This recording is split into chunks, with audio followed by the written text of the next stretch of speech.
Hello students, let us start with other sections of IPC. Starting with your 319 IPC. This defines hurt.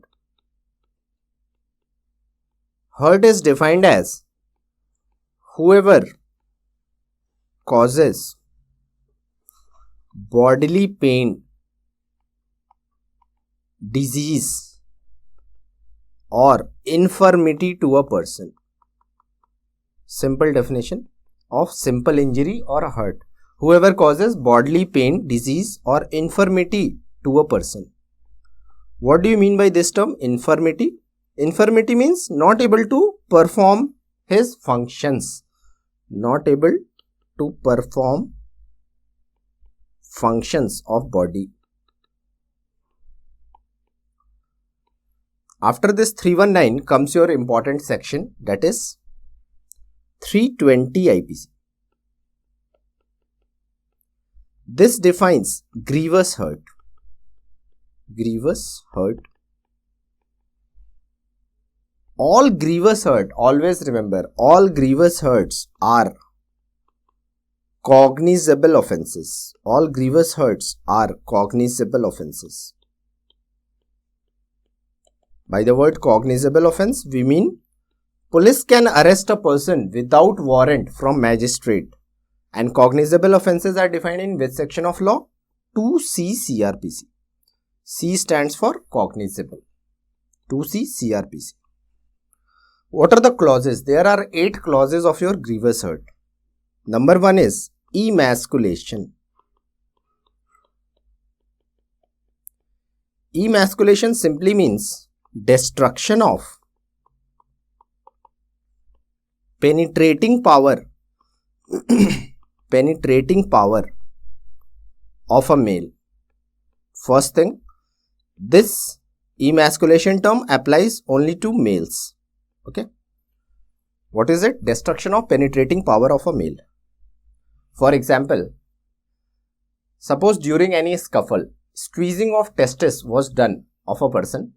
Due to squeezing of testis, the person becomes impotent.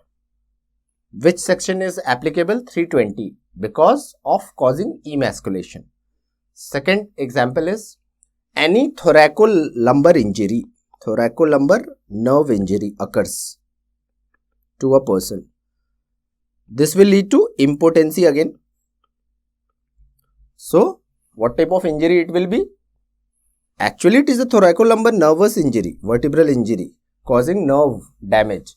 But it has led to emasculation. So, the injury becomes grievous in nature. Another example, if a person had congenitally absence of penis, he achieved puberty, his father thought, okay, I should get an artificial reconstruction of penis done to my son. It was done. Surgery was successful. Now, this person in whom artificial reconstruction of penis was done, he had a scuffle with one of his friends. During the scuffle, the artificial penis got damaged. Is it grievous? Causing of destruction of artificial penis? Yes. Why it is grievous? Because at that time, this artificial penis was giving him the penetrating power. Whether it is natural or artificial does not matter. What should be lost is destruction of penetrating power of male. So, all these things are said to be causing emasculation. Second clause of 320 IPC is, it says, when there is permanent privation of sight of either eye, whenever vision of either of the eyes is cut off. By the word privation, we mean cut off. So, permanent cut off of sight of either eye is grievous in nature.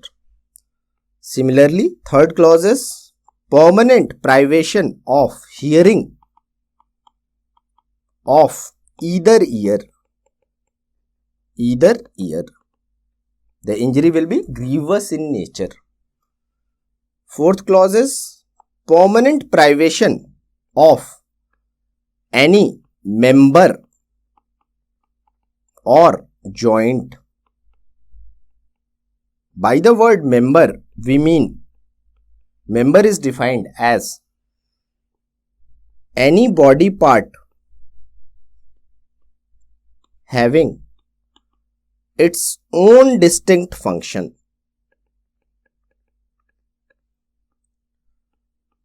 For example, fingernails. This question came in your All India exams. Laceration of fingernail is there. Is it grievous or not? Yes, it is grievous because laceration of fingernails leading to its permanent cutoff is grievous because fingernails have their own distinct function. It is your member of the body. Similarly, joints word is very clear. Privation of any joint. All this becomes grievous. Fifth clause is permanent destruction or impairment of power of any member or joint. Even if the power of your member means any body part having its own distinct function. If the power is impaired permanently, then also the injury will be grievous in nature. Power of any member or joint. Sixth clause is permanent disfiguration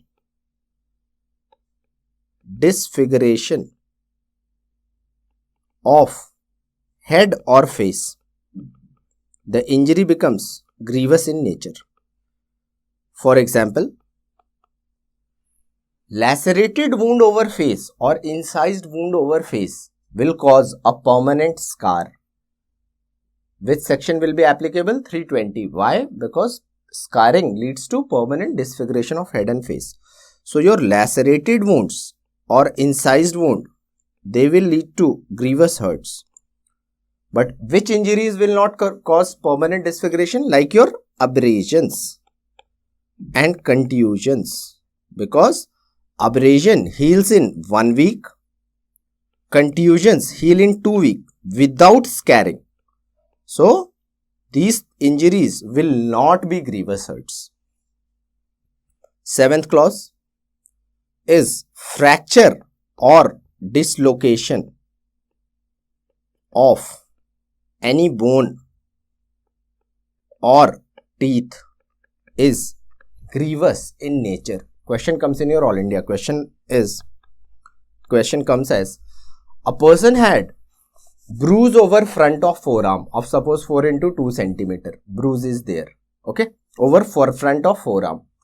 On X-ray, fracture of forearm bones was seen. Which type of injury it will be? Very simple. 320 IPC. Because causing of fracture or dislocation of any bone or teeth is grievous. Similarly, a question came. During a scuffle, a person had dislocation of third molars. What type of injury it is? Simple, grievous, dangerous? None of the above. Answer is grievous. Last clause of 320 IPC is very important. It says, any hurt which endangers life is grievous in nature. Then it says, any hurt which causes two things. Severe bodily pain, which causes severe bodily pain, and or it causes the person is unable, due to any hurt, if the person is unable to follow his ordinary pursuits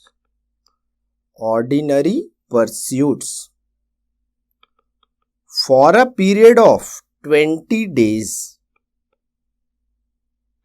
the injury will be grievous in nature. So, 3 things are there in this clause. Any hurt which endangers life is one. What are the injuries which are endangering life? Any head injury is said to be endangering to life. Any blood loss more than 1 liters is endangering to life. So, these injuries will be grievous in nature. Similarly, if the person has severe bodily pain or if the person is unable to follow his ordinary pursuits. By the word ordinary pursuits, we mean daily routine activities. What is not taken into account is profession and occupation of the person. And occupation not taken into account. Okay, while categorizing the injury as grievous or simple. Ordinary pursuit simply means daily routine activities should be affected for a period of 20 days. Okay, let us take one question. Question is, an intern was percussing osteoporotic male. Percussion of ribs done in osteoporotic male.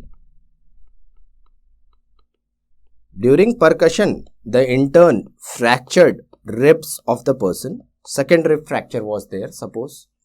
Now, if I ask you one question, is this injury grievous? Is it grievous? Your answer will be yes.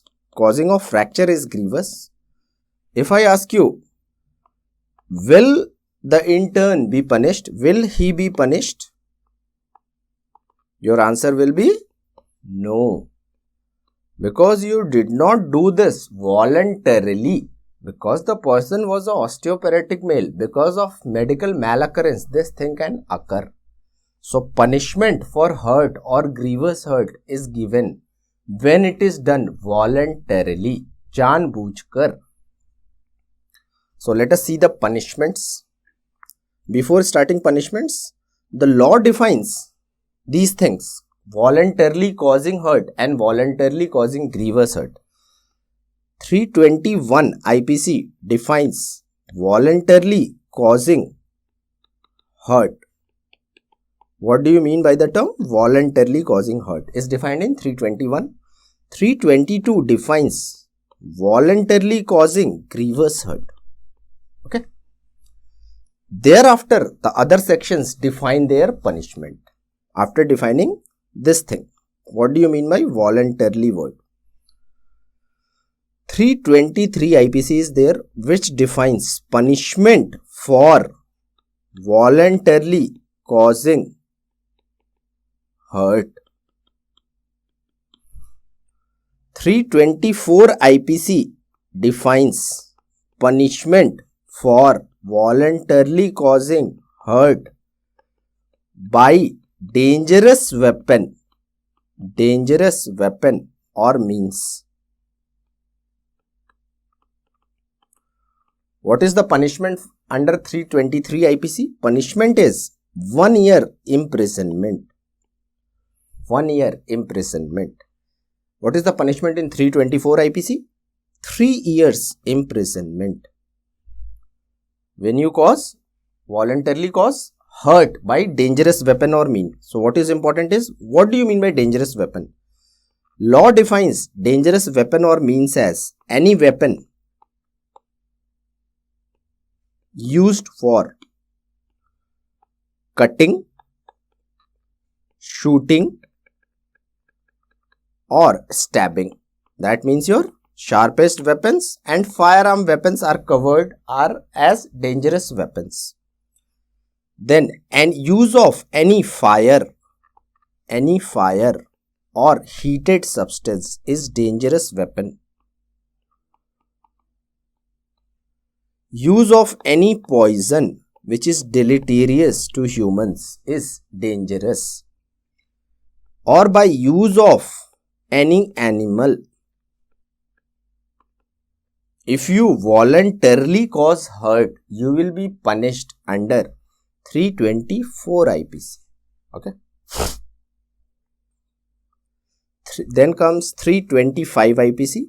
This defines the punishment for voluntarily causing grievous hurt.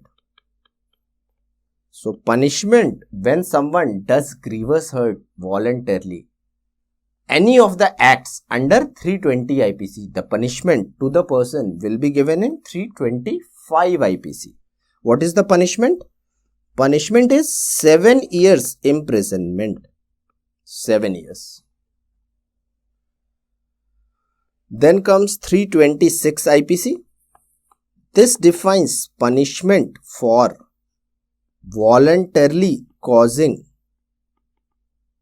grievous hurt by dangerous weapon or means. Weapon or means. Punishment is 10 years imprisonment. So let us see the sections one by one. What is 323? This defines the punishment for voluntarily causing hurt. Punishment is 1 year. 324 defines punishment for voluntarily causing hurt by dangerous weapon or means. Punishment is 3 years. 325 defines the punishment for voluntarily causing grievous hurt. Okay. Hurt punishment is in 323 and 24. For grievous hurt, the punishment is in 25 and 26. 325 only deals with voluntarily causing grievous hurt punishments. 26 deals with when the grievous hurt has been caused by dangerous weapon or means. Okay. This 13710, the punishment in 323, 24, 25 and 26 is, in a nutshell, 1 year, 3 year, 7 year, 10 year. These are your power of judges or courts. Which judges? Let us revise. 1 year imprisonment is the maximum power of second class judicial magistrate. 3 years imprisonment is the power of first class judicial magistrate. 7 years power resides with chief judicial magistrate. And 10 years is the power of assistant session court or judge. Which court has the power of death sentence? Minimum level of court. Always remember, additional session.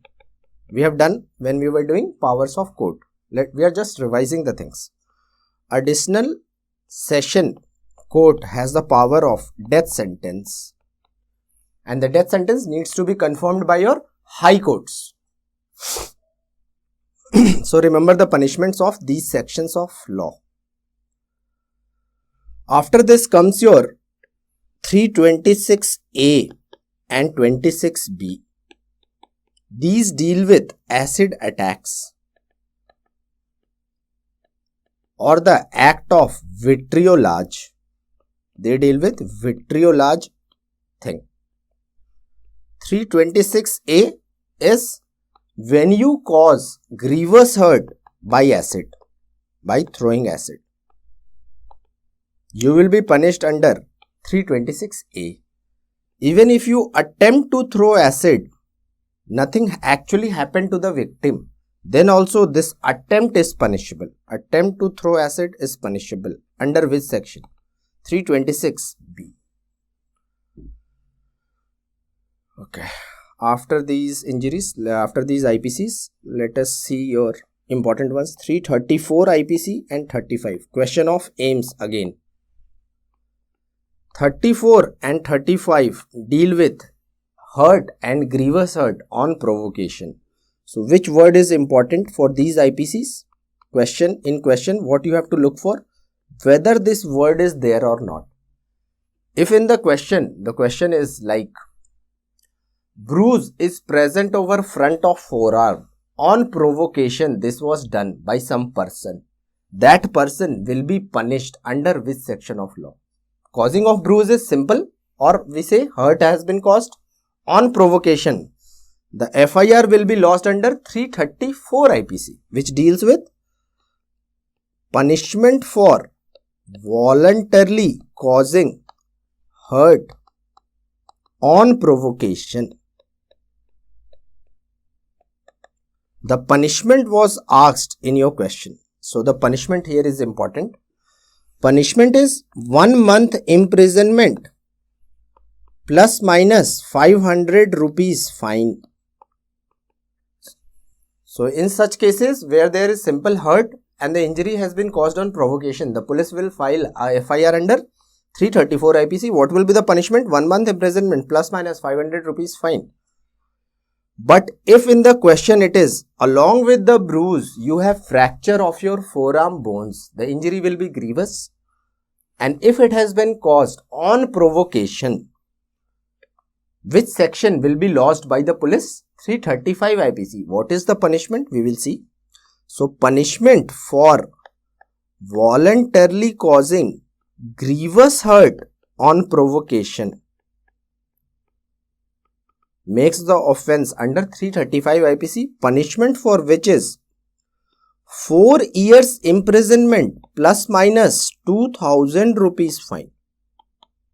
So this can be potential upcoming question.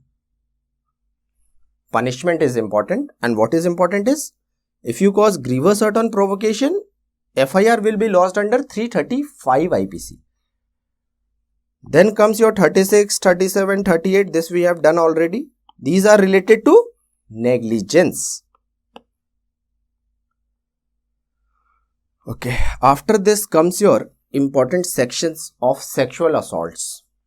These sections were formed in 2013 after Delhi Nirbhaya gang rape case.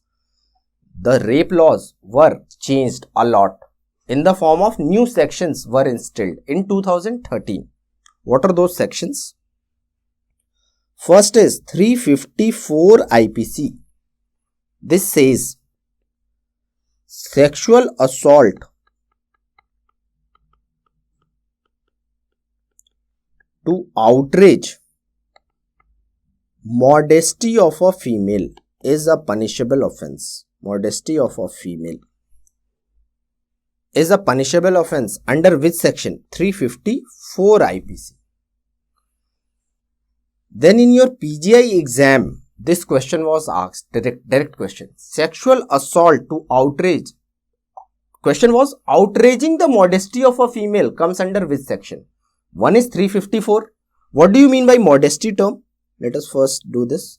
Modesty is the virtue which a female has owing to her sex. Owing to her sex. And what is the other section which deals with outraging modesty of a female? Other one is 509 IPC. This says sexual insult to outrage modesty of a female is punishable. So, if you get a PGI question, or if you get a question like sexual insult word is there, what do you mean by insult? Insult is by use of words or gestures. If you have outraged modesty of a female by using some words or making some gestures, FIR will be lodged under 509 IPC. Then, if you have used any sexual assault, means you have used any force, any criminal force has been used by you to outrage modesty, FIR will be lodged under 354. So, for a PGI question, outraging the modesty of a female comes under 354 and 509. What is the difference? Difference is in words. Sexual assault in 354, sexual insult in 509 IPC. Okay, remember this difference. Then comes 354A. This deals with sexual harassment of a female. It covers sexual harassment things. So, what are the things which are considered to be under sexual harassment? For example, like unwelcome physical contact with a female. Unwelcome physical contact with a female. Request for sexual favors by a female. Or showing pornography to a female against her will. Showing pornography to a female against her will. All these things are said to be sexually harassing a female. The FIR will be lodged under 354A. After this comes your 354B.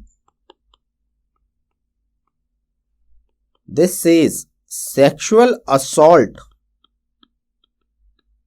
To disrobe a female. Disrobe a female. Disrobe word means undressing a female.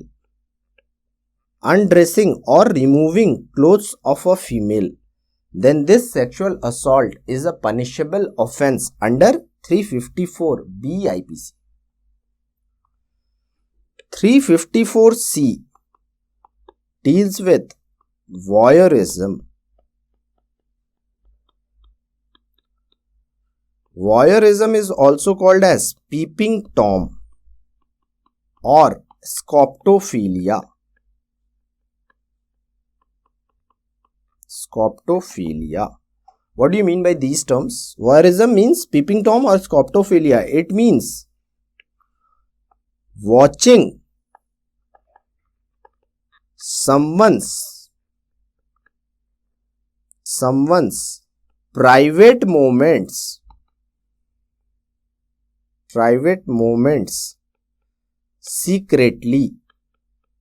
If someone is watching private moments of a male and a female secretly, like through a keyhole, then he is committing the offense of voyeurism. That's why the name was given peeping Tom, because the person watches it secretly. Important question. First offense of voyeurism is cognizable and bailable. You will be provided bail. But for second offense, the offense becomes cognizable and non-bailable. Question of your NEET exam. Second offense of voyeurism is non-bailable. Then lastly, you have 354 D IPC. This deals with stalking, offense of stalking. Stalking is simply defined as following a female either physically or digitally. Physically word is clear. You are following a female. Female has shown her clear disinterest. Please don't follow me. Then also you are adamant. No, I will go after you. This female will go to a police station and she will tell the story. You will be held.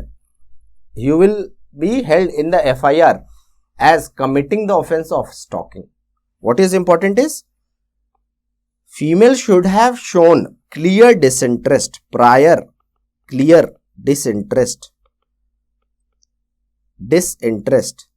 shown by the female.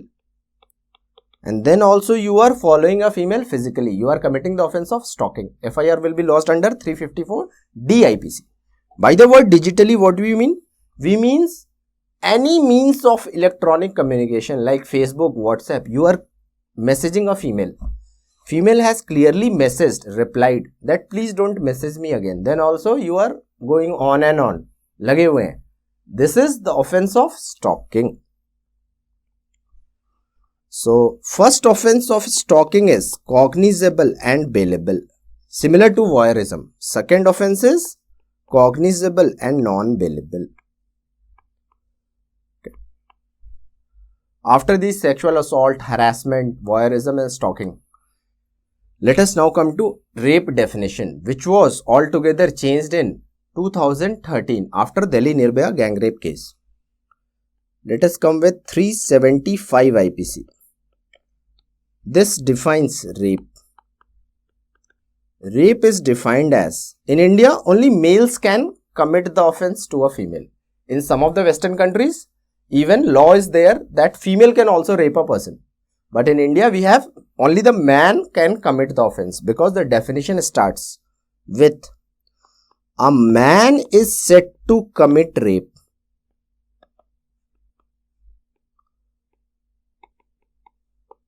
on a female if he does four things. Any four things will be rape. Number 1, if he penetrates his penis to any extent into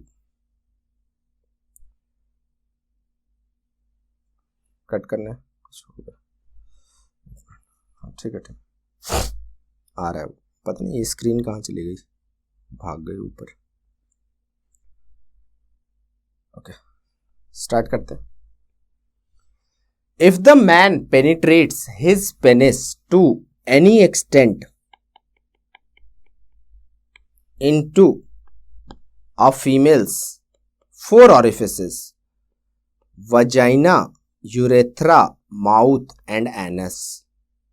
Vagina, urethra, mouth or anus. This is called rape. Second thing which is considered to be rape is if he penetrates, if the man inserts, insert word is there in law. If the man inserts any object or any body part other than the penis, other than penis. So what are the two things? If the man inserts any object or any body part other than the penis, like your fingers, into a female's vagina, urethra and anus, this is rape. Third thing which is said to be rape is if the man manipulates any part of body of female, that means the man does something which is seducing. If he manipulates any part of body of female so as to cause penetration into vagina, urethra and anus of a female, any orifice, if it is insertion is done, it is rape. Last clause of rape definition is if the man applies his mouth to vagina, urethra or anus of a female, this is rape. So the definition has largely been extended. Number 1 point is if the man penetrates his penis into 4 orifices: vagina, urethra, mouth or anus, this is rape. Second thing is if the man inserts any object or any body part other than the penis into vagina, urethra, anus, this is rape. Third clause is if the man manipulates any part of body of female so as to cause penetration into vagina, urethra, anus, this is rape. And lastly, application of mouth to vagina, urethra and or anus is rape. So definition has been broadened in 2013 after Nirbhaya gang rape case, because what happened with Nirbhaya was she was brutally gang raped. Then the assailants inserted objects into her private parts. So this clause was added, insertion of any object. All these, any of the 4 acts, if it is done under 7 circumstances, under these circumstances, so rape definition will be complete when any of the 4 acts is done under these circumstances. Which circumstances?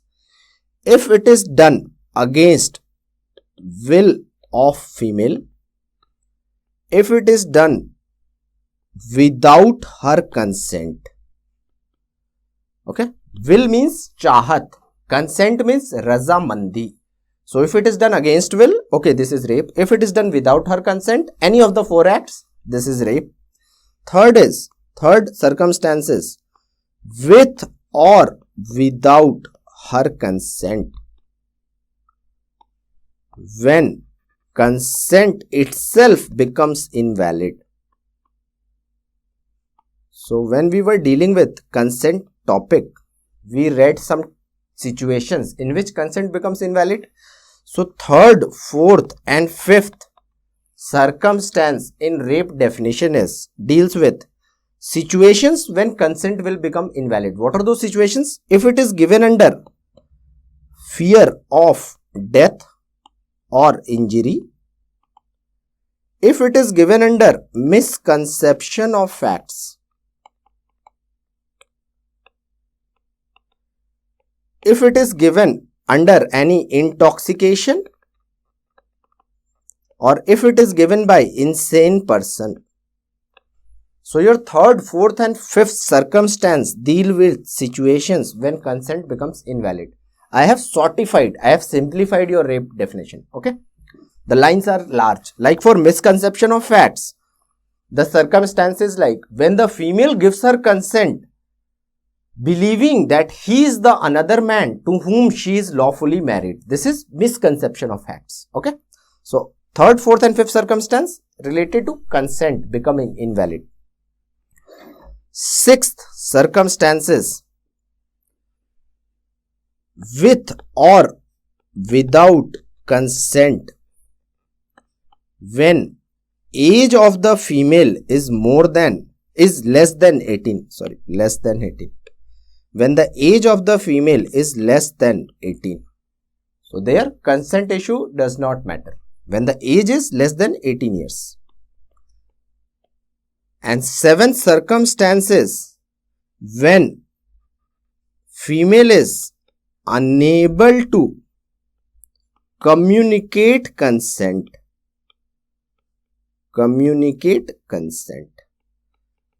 So fulfillment of any of the four acts under any of the seven circumstances amounts to rape. Be very clear. Now, there is a term called statutory rape. It means rape with underage female, and for such scenarios, underage female, consent issue does not matter. This female can be a married female or an unmarried female. Age of statutory rape for both married and unmarried now is 18 years. Okay. Previously this age was for married females, the age was 15 years. So what happened previously was, suppose child marriage is prevalent in many states. Suppose a 14-year-old female goes to the police station complaining that I am facing forceful sexual intercourse by my husband. This will be rape because she was less than 15. But once she is more than 15 years, the same act she is facing, but the police is not able to lodge the complaint because previously the age of a married female was taken as 15. If she is less than 15, okay, this will be rape offense. So now justice has been given to married females who are lying between 15 to 18 by increasing the age of married female as less than 18. So if a female now of 17-year-old who is legally married, if she comes to the police station mentioning I am having forceful sexual intercourse with my husband without my consent, consent issue does not arise when the age of the female is less than 18. This is called statutory rape. Okay. What is the exception with rape definition? There is one exception. Any medical intervention or procedure is not rape. Any medical intervention or procedure is not rape, because the definition of rape is insertion of any object or any body part into vagina, urethra, anus. In obs-gynae practice, instruments need to be inserted in vaginal enteritis. Okay, even you need to insert your fingers for some signs to be elicited of pregnancy. Such things are not rape because it is made an exception in rape definition. What is the punishment for rape? Let us come one by one. Punishment is in 376 IPC. Defines punishment for rape. Previously, this was 7 years, minimum 7 years to life imprisonment, but now the punishment has increased. In 2018, many amendments were done to rape laws. First amendment was the punishment now has been made 10 years minimum to life imprisonment for rape cases. Then you have 376(2) IPC, which deals with offense of rape by person in authority or rape in custody or rape by relatives. All these situations, the FIR will be lodged under 376 subsection 2 IPC. Punishment here is same, 10 years to life imprisonment. A new section which has been added is 376 subsection 3. This has been added in 2017, and then rape law now is said to be rape law of 2018. These sections were added in 2017 itself. Okay. 376(3) deals with rape on female less than 16 years of age. The punishment given to the accused is 20 years to life imprisonment. Important section which was added in 2017. Punishment which was increased in 2017 was rape punishment. From 7 years minimum, it was increased to 10 years. Okay. Then comes your 376 AIPC. It says when the rape victim, if the rape victim dies or goes in a persistent vegetative state,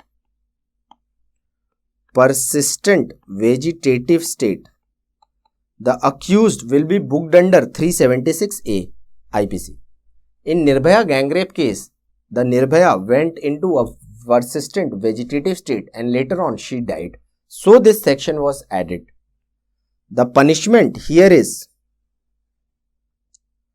20 years to life imprisonment or death sentence. Death sentence provision is there in 376A. After this comes your 376AB. This was added. This IPC was added in 2017. AB deals with rape on female less than 12 years. So, new age group has been given place in your rape laws. If the rape is on a female less than 12 years, now the punishment will be 20 years to life imprisonment or death sentence. So, death sentence provision again in 376 AB. After A and AB comes 376 BIPC. This deals with sexual intercourse by a husband with wife during separation phase. Like divorce case has been filed and the court says, okay, you'll remain separately for 6 months. Chances are you can live together after that. But during this separation phase, if the husband goes to wife's place and he is having sexual intercourse with the wife against her consent or without her consent, this will be a punishable offence under 376 BIPC. Punishment is 2 to 7 years imprisonment. After this comes your 376C IPC. This says sexual intercourse not amounting to rape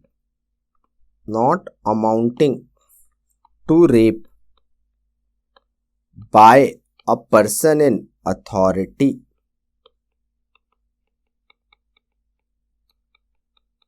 In 376 IPC, it is said, if the sexual intercourse thing, here the 4 situations, 4 acts of rape definition, okay, when the man inserts penis or inserts any object or manipulates any part of the body of female to cause penetration or applies his mouth, any of the 4 acts done by a person in authority, but what is not getting fulfilled is any of the circumstances of rape, all those 7 circumstances, if they are not fulfilling, and if the accused is a person in authority, we say that this offense is not amounting to rape, and here the punishment is 5 to 10 years. If sexual intercourse is done by a person in authority, it is the offense under which section? Rape by person in authority, 376 2 IPC. Punishment is 10 years to life imprisonment. But if it is done by a person in authority and the rape definition is not getting fulfilled, what is getting fulfilled is any of the 4 acts of rape definition, but the circumstances are not getting fulfilled, then we say this act is not amounting to rape, and so the punishment is 5 to 10 years. Remember this, 376 C IPC. After this comes your 376 D IPC, which deals with gang rape.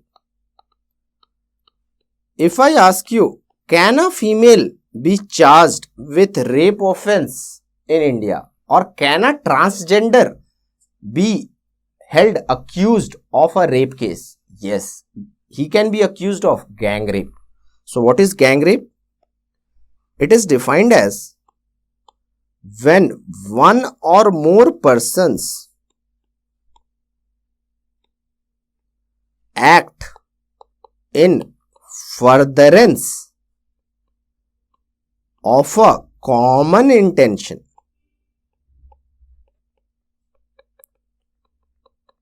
They are said to constitute a gang, and all the members of the gang will be held guilty of gang rape. Like in cases of murder, the example which I gave, husband is planning with a contract killer to kill his wife and the other fellow. Who all are made party of murder charges? Husband and the contract killer both. Similarly for gang rape, suppose there are 4 people, out of which 2 males are there. Let us take 5 people, out of which 2 males are there, 2 females are there, and 1 transgender. All of them did the planning of kidnapping a female and then raping her. Actual act of rape, actual rape was done by one of the males. Who all will be held guilty of gang rape? All 5 people, because their common intention was same. This is gang rape. Okay. So here male or female issue does not arise. What is important is they should be members of the gang and they should have a common intention. Then your male, female, transgender, everyone will be booked under gang rape. Okay. Punishment is 20 years to life imprisonment. Now new sections have been added. After 376D, a new section was added, 376DA. This says when the gang rape is done on female less than 16 years, the accused will be punished with life imprisonment plus fine. Then new section which is again added is 376DB. This says when the gang rape is done on female less than 12 years, the punishment is either life imprisonment or death sentence, again death sentence, plus fine. So these 2 sections have been added based on age if the offense of gang rape is there.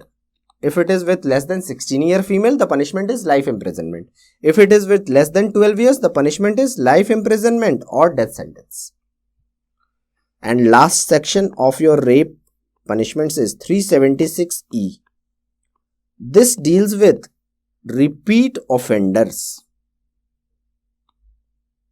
for which the punishment is life imprisonment or death sentence.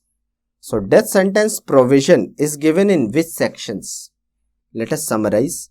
It is given in 376A, 376AB, 376DB and 376E. So remember, death sentence punishment is given in A when the victim dies or goes in a persistent vegetative state. When the rape offense is committed with a female less than 12, AB. DB is gang rape on a female less than 12 years. And E deals with repeat offenders. In all these situations, death sentence provision is there in law. So this finishes your rape definition. Let us now come to unnatural sexual offenses.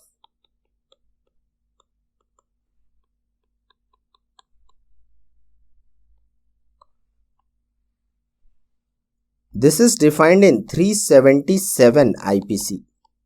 Unnatural sexual offenses, as the definition is: whoever has carnal intercourse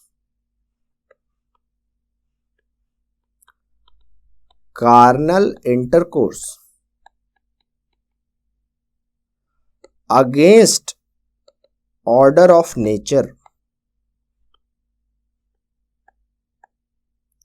with any male, female or animal. With any male, female, man, women or animal.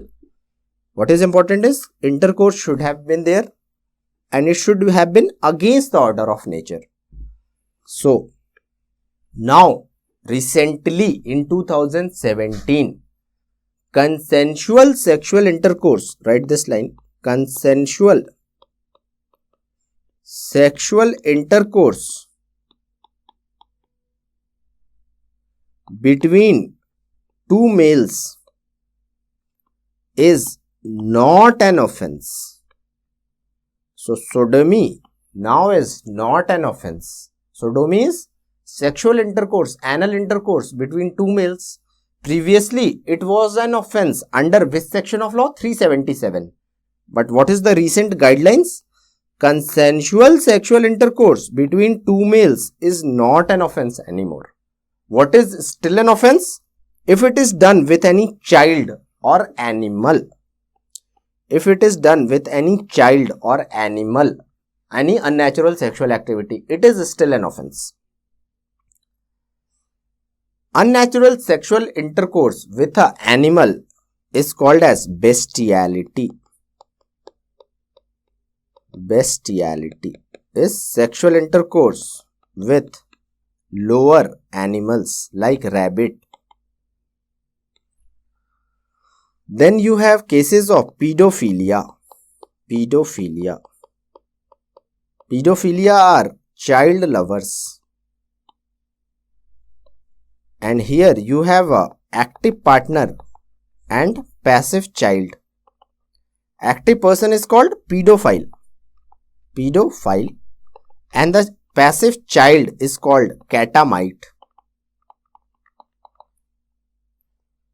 Then the term sodomy is known by different names. Buggery, also called as Greek love. Sodomy is also called buggery or Greek love. What is sodomy? Anal intercourse between two males. But now with recent Supreme Court guidelines, if it is done consensually, it is not an offense. Okay. Anal intercourse with a female is rape since 2013. Okay. Because penetration of penis into vagina, urethra, anus or mouth is rape. It is defined as rape since 2013. Come to homosexuality between females.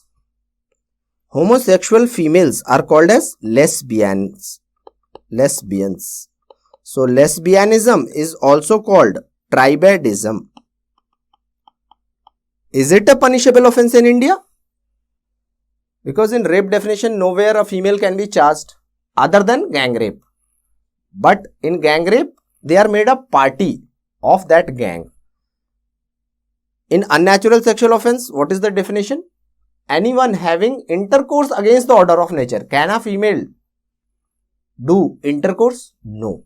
So that's why lesbianism or tribadism is not a punishable offense in India. Punishable offense in India.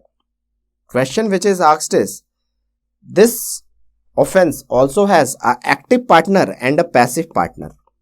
What are their names? So, active partner of lesbianism is called Daiki. This question has been asked in NEET exams. Passive partner of lesbianism can be an upcoming question. Passive partner is called Femi. Okay. So, remember, Daiki and Femi are related to lesbianism, active and passive partners. Then there are some sexual perversions which are important. Before sexual perversion, there is a term called incest. Make a note of this term. Incest is sexual intercourse between close relatives. Close relatives. Or we say consanguineous marriages are called as cases of incest. Is it a punishable offense in India? No. Because in many religions, marriages do take place between close relatives. So, incest is not a punishable offense in India. Okay. In pathology, you must be reading consanguineous marriages or marriages between close blood relatives lead to rise of which disorders, which genetic disorders? Autosomal recessive disorders. This is a predisposition for autosomal recessive disorder. Marriages between close relatives. Okay, let us now come to sexual perversions.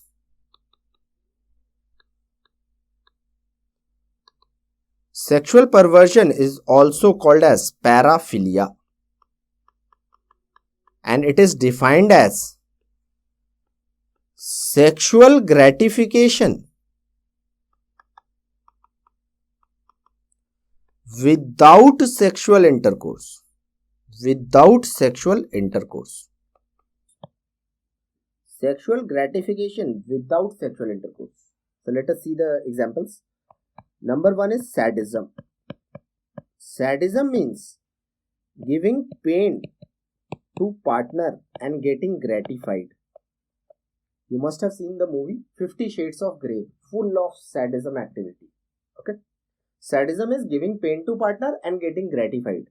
Opposite to this is masochism, where a person gives pain to self and gets gratified.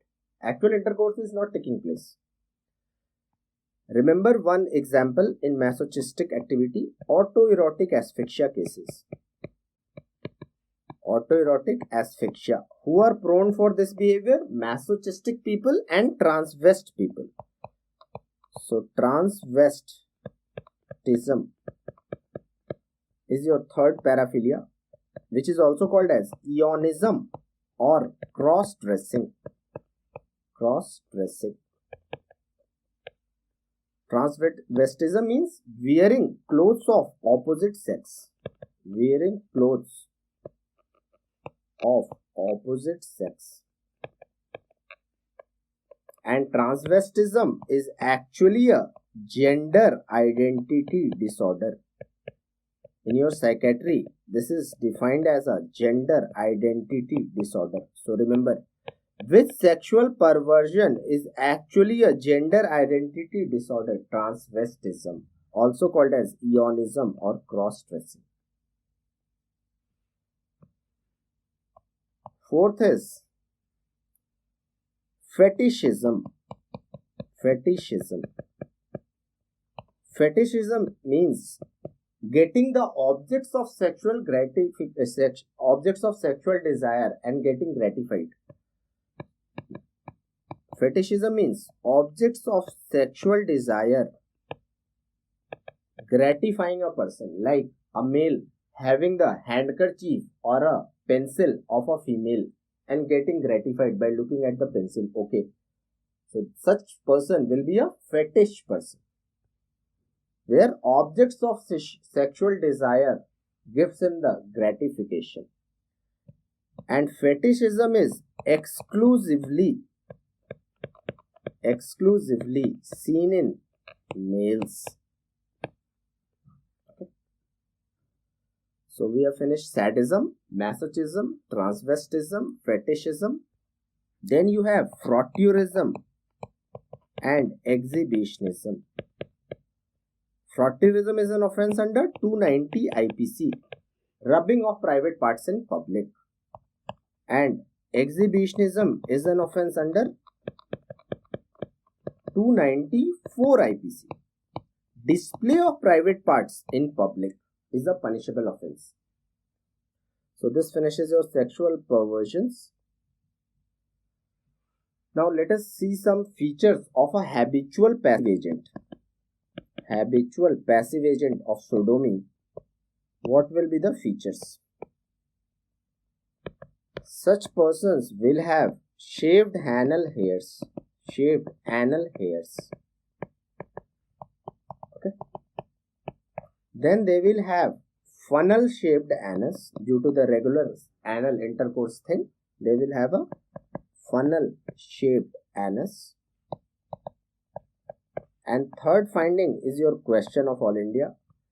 Lateral buttock traction test. So while doing the examination of a passive agent of sodomy, we put our two thumbs on the two buttocks of the person. Two thumbs are placed on the buttock, then we stretch apart the anal area. And now the thumb is taken out. The anal sphincter, normally in a normal person, it will relax very fast. But what happens in passive agent of sodomy? The relaxation of anal sphincter is slow. Okay, this is called lateral buttock traction test is positive. So lateral buttock traction test is positive. And what is the positiveness? What is the finding? Relaxation of anal sphincters on giving traction is slow. Okay. So remember these three important findings of a habitual passive agent. Let us now come to Indian Evidence Act sections. Few sections.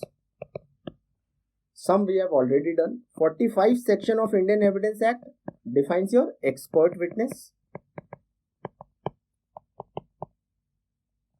118 section of Indian Evidence Act defines common witness.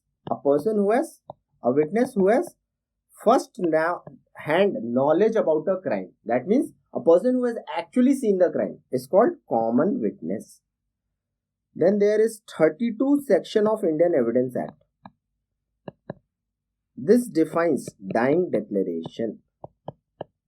Dying declaration. Dying declaration is to be compared with dying deposition. Dying deposition. Dying declaration comes under 32 section. This is followed in India. First of all, followed in India. Dying deposition is followed in US. Dying declaration means declaration of a person who is dying. By this declaration is noted. This is noted, can be noted by any person, by doctor or by magistrate. Is there any value of this noted document? Yes, it has. If the victim dies, this noted document will have a corroborative value. But if the person survives, it is of no value, because now the person can give oral evidence in court of law. So when the person survives, it is of no value. It can be taken by any person, namely your doctors and magistrates. The declarations of a dying person is called dying declaration. Compare it with dying deposition. What happens in dying deposition? In the wards itself, all the persons related to the case, like your lawyers of two sides, like your judge of the case, they will come to the hospital itself. So in a nutshell, it is said bedside, court by bedside means dying deposition. And here the all the evidences will be taken after administration of oath. So oath administration is done. And what will happen is now the perfect courtroom procedure in the wards itself. So which will have more value? Obviously where courtroom procedure is being done and the evidence is recorded after oath. Oath is not administered in dying declaration. So which has more value? Dying deposition. Because it is actually a courtroom procedure done by bedside. Okay.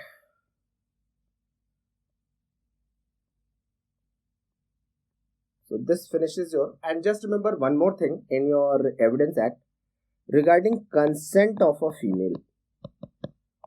Consent of rape victim. Law says if the female says I did not consent, courts will take her point.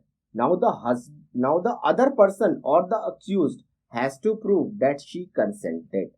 This is according to 114A section of Indian Evidence Act. Important section.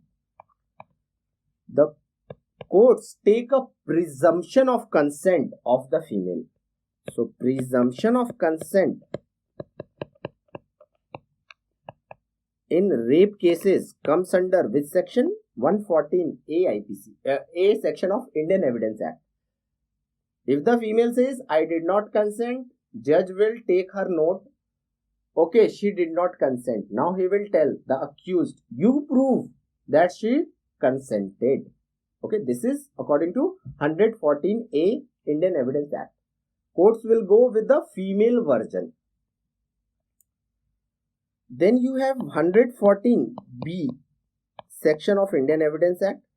This section goes hand in hand with your 304B IPC.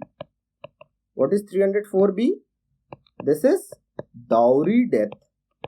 Dowry death. What is the punishment for dowry death? 7 years to life imprisonment. Minimum 7 years. What is dowry death? When the death of female occurs within 7 years of marriage. If the married female dies within 7 years of marriage, and if it is proved that just before her death she was subjected to cruelty for dowry demand,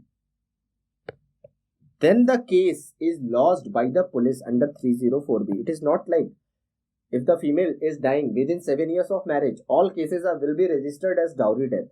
Suppose the female commits suicide within 7 years of marriage, and if it is proved that before her death she was subjected to cruelty for dowry by circumstantial evidences, then the case will be registered under 304B. And courts take a presumption of dowry death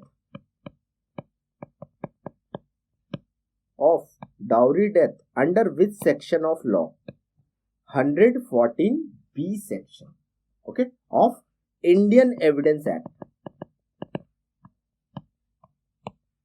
Courts will take, okay, this is a case of dowry death. Now the accused may be the husband or relative of the husband. They have to prove that this is not dowry death. This is what we mean by 114B section. And last is your question of NEET exam. 114A section of Indian Evidence Act was asked in your NEET exam. This is 113B. This is 113B. Okay.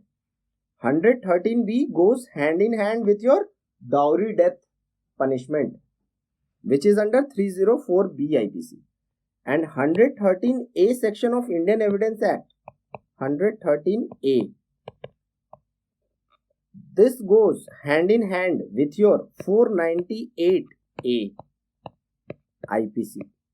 498 IPC deals with cruelty by husband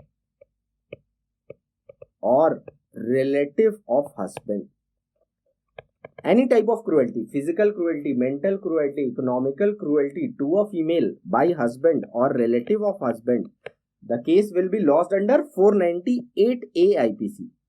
Now, courts will take a presumption if the female dies. 113A section, what it is? It takes a presumption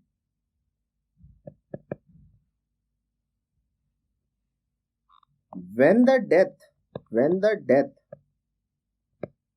of a married female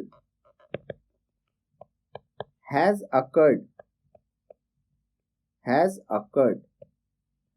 under 7 years of marriage, when the death of the female has occurred within or under 7 years of marriage, whoever causes abetment of suicide of that female, they will have been booked under 498A.